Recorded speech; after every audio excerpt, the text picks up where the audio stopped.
Assalamualaikum warahmatullahi wabarakatuh.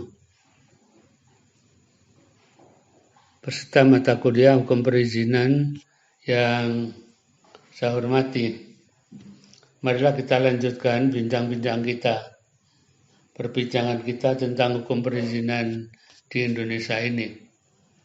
Terakhir kita telah membicarakan perbedaan antara izin dispensasi dan konsesi menurut hukum positif Indonesia.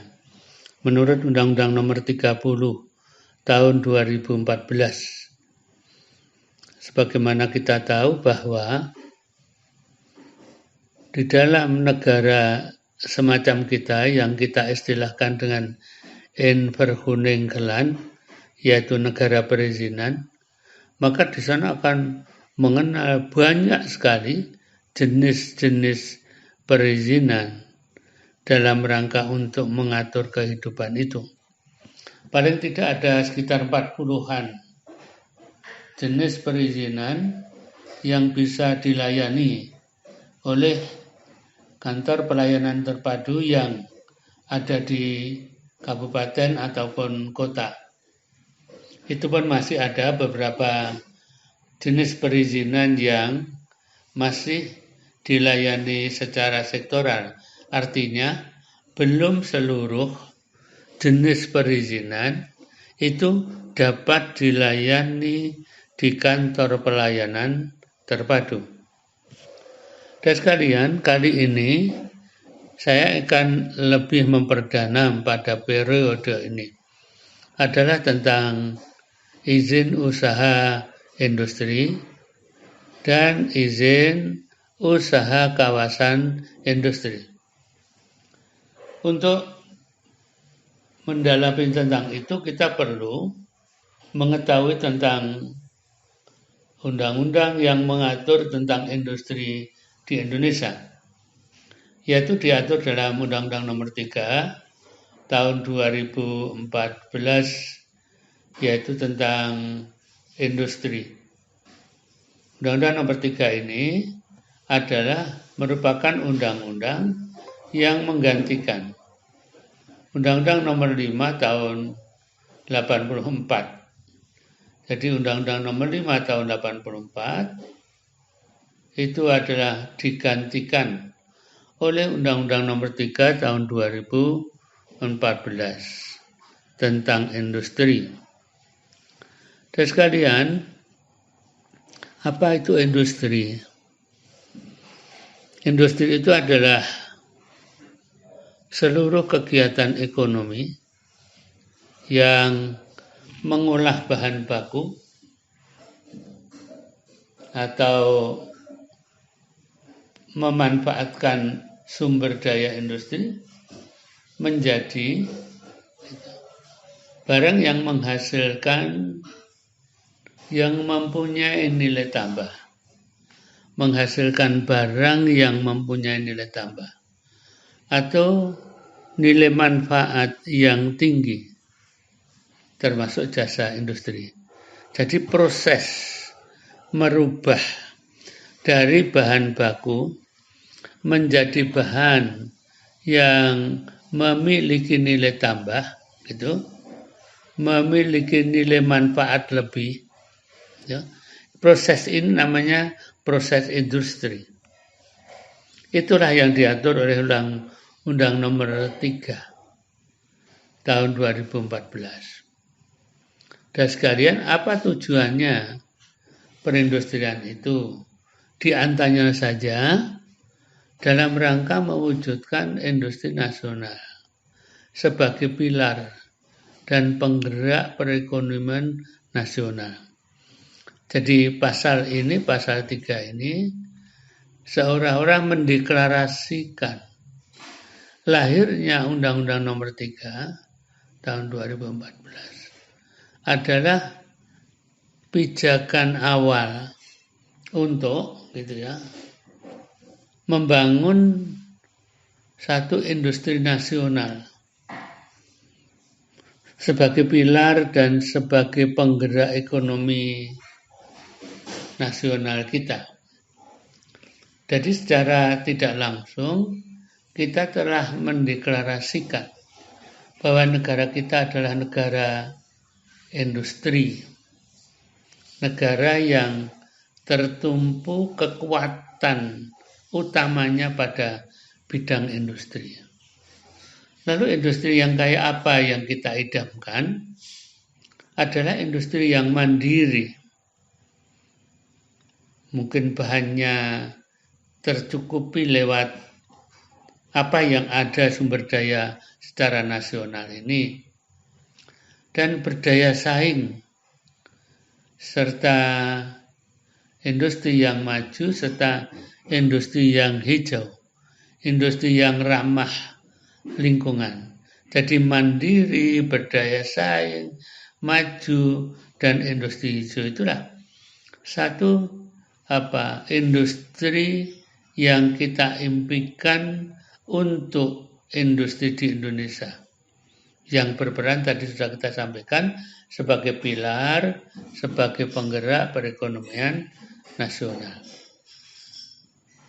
Juga yang terakhir mestinya apa tujuan daripada itu adalah dalam rangka meningkatkan kemakmuran dan meningkatkan kesejahteraan masyarakat secara berkeadilan. Jadi prosesnya industri, bangunan industrinya adalah mandiri dan sebagainya. Lalu akibat atau tujuan akhirnya adalah dalam rangka meningkatkan kemakmuran, meningkatkan kesejahteraan, bahkan yang berkeadilan. Itulah cita-cita industri di Indonesia ini. Untuk itu dalam undang-undang ini kita canangkan adanya standarisasi industri. Tadi kan kita ingin membangun industri yang memiliki daya saing. Maka untuk mampu bersaing dengan produk industri di tempat lain, gitu, maka perlu ada standarisasi. Jadi standarisasi produk, standarisasi proses berindustri. Pada waktu kita menetapkan standarisasi, itu meliputi perencanaannya, meliputi pembinaannya, meliputi pengembangannya, bahkan meliputi pengawasan standarisasi industri.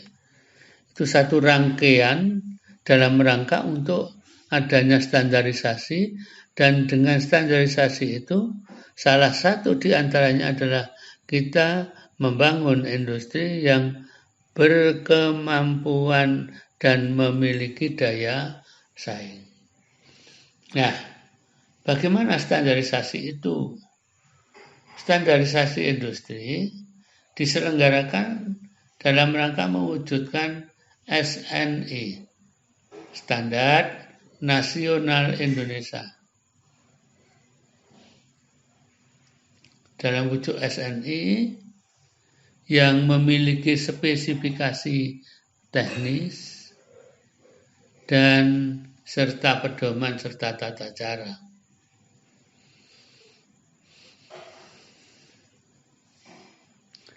Berlaku di mana itu SNI, berlaku di mana itu standarisasi, itu berlaku pada seluruh wilayah negara Indonesia. Jadi produk industri, proses berindustri, itu adalah ditentukan dalam standarisasi yang berlaku seluruh negara Indonesia ini. Untuk itu,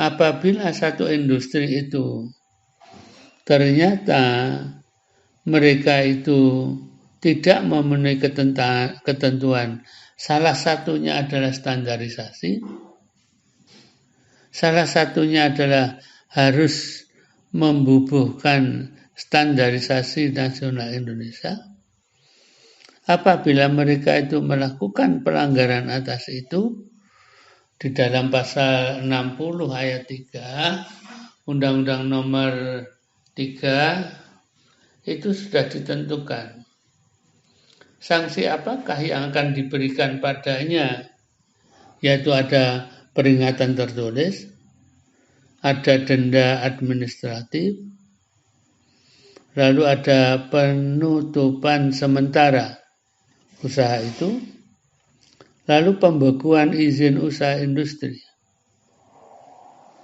Yang terakhir adalah pencabutan izin usaha industri. Dan sekalian, ketentuan ini adalah ketentuan yang standar dalam rangka untuk bagaimana industri nasional kita adalah industri yang mampu bersaing.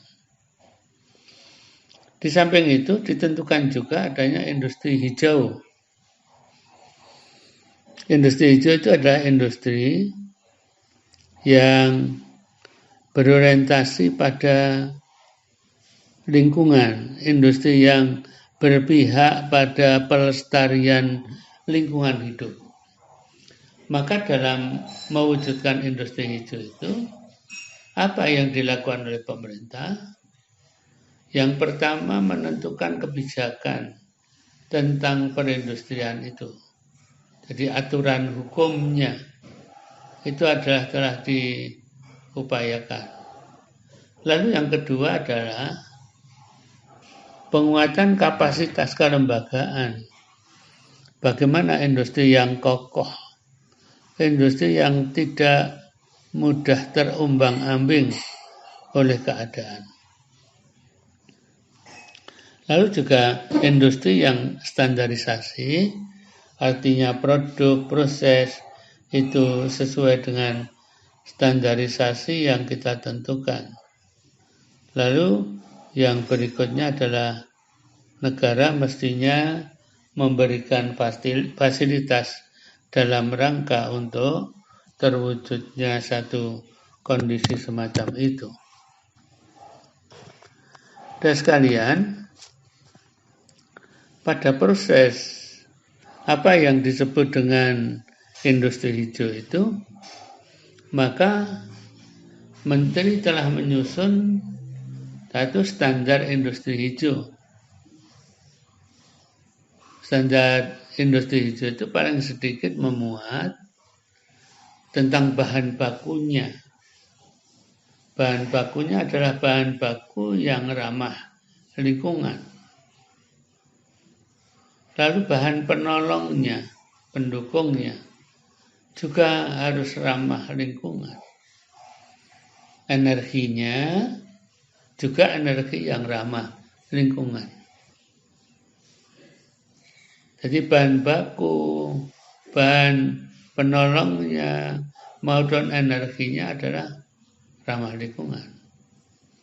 Lalu proses produksinya ini juga ramah lingkungan.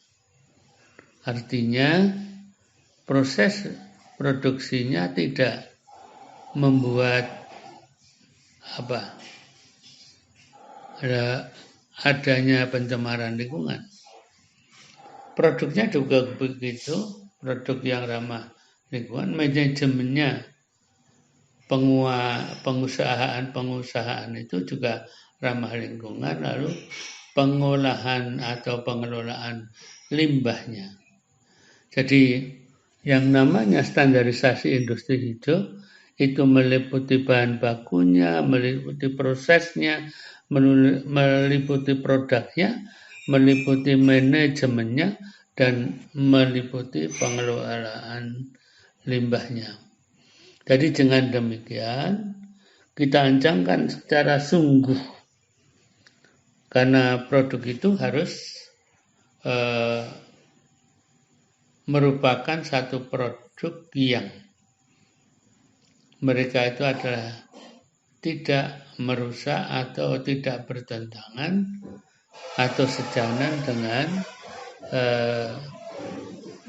terciptanya ekologi secara umum di negara kita. Kemarin sudah atau tadi kita bicarakan tentang standarisasi industri hijau. Sekalian, untuk itu dalam rangka untuk bagaimana kita mampu mengendalikan dan menciptakan satu industri yang hijau, maka dalam pasal 101 dalam Undang-Undang Nomor 3 itu ditentukan bahwa setiap kegiatan usaha industri wajib memiliki izin usaha industri. Dari sebagai aktualisasi tujuan daripada undang-undang itu adalah adanya kewajiban pada setiap usaha yang dilakukan, usaha industri yang dilakukan, itu adalah wajib memiliki izin usaha industri. Dengan demikian terfilterlah gitu. Bagaimana satu usaha itu yang akan dilakukan harus memiliki izin usaha industri, dan di dalam izin itu sendiri diperolehnya harus bagi mereka yang gitu ya memiliki perencanaan dan fasilitas kegiatan yang dapat mendukung tujuan yang para pihak yang melakukan usaha. Maka izin usaha industri ini adalah merupakan operasionalisasi daripada tujuan, daripada maksud gitu, daripada landasan gitu.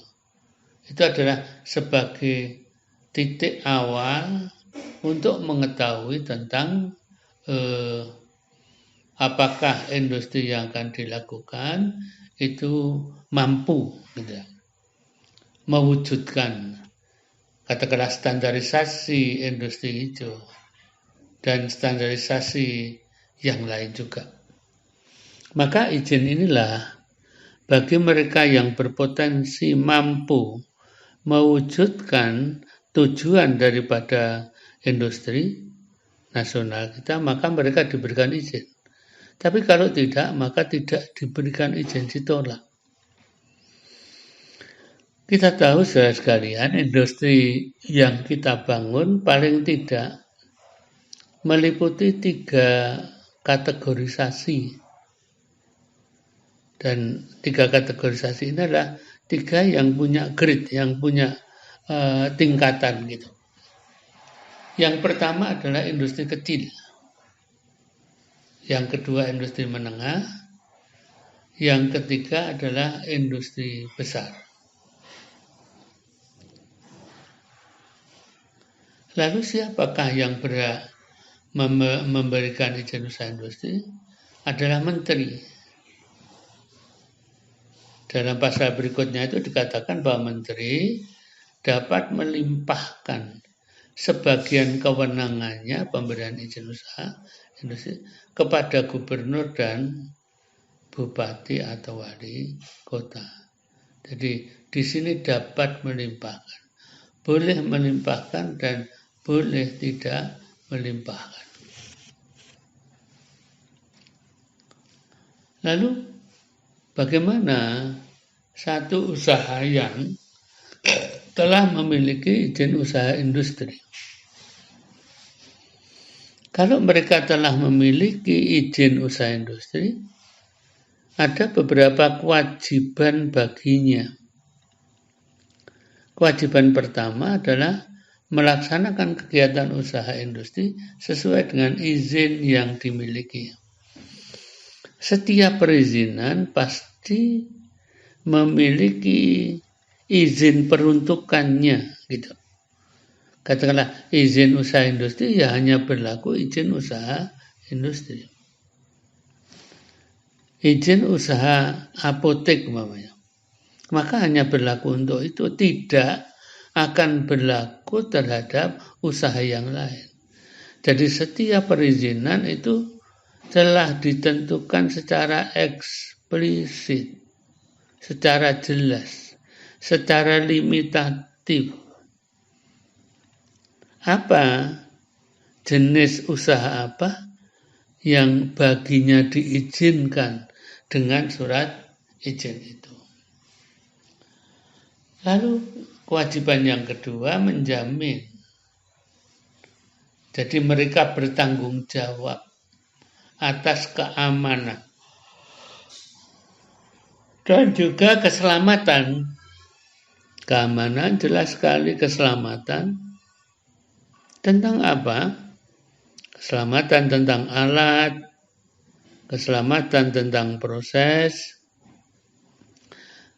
keselamatan tentang hasil produksi, keselamatan tentang penyimpanan, serta keselamatan tentang pengangkutan.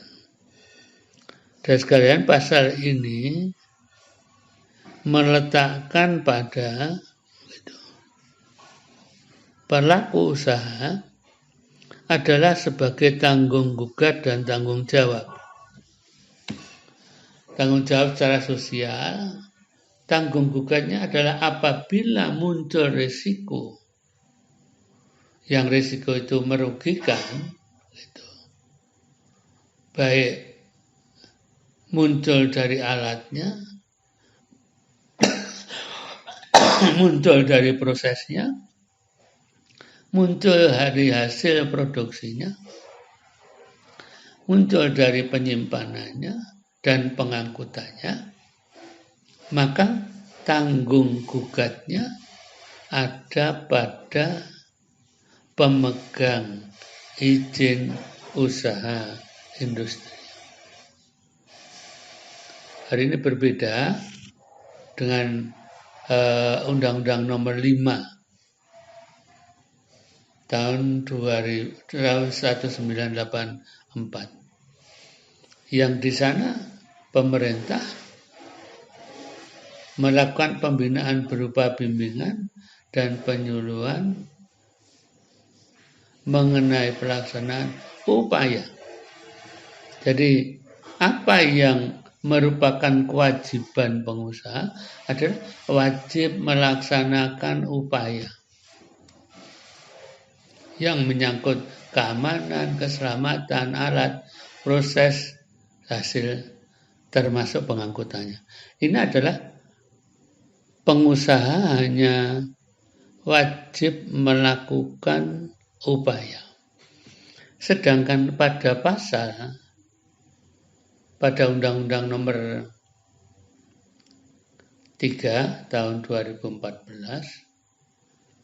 bahwa kewajiban pemegang izin itu adalah menjamin keamanan, menjamin keselamatan alat, proses, hasil produksi, penyimpanan, dan pengangkutan. Jadi mereka lah menjamin.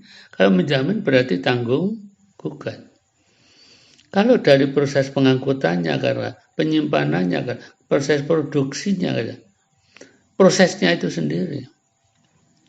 Maka kalau terjadi itu merugikan pada pihak lain, maka mereka bukan hanya berupaya, wajib melakukan upaya, bukan itu. Tapi secara umum mereka adalah wajib untuk atau berperan sebagai tanggung gugat.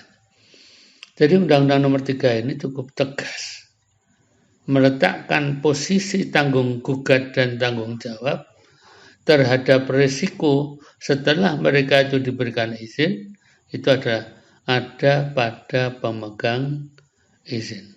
Saya kira itu saja pada pertemuan ke-9 ini.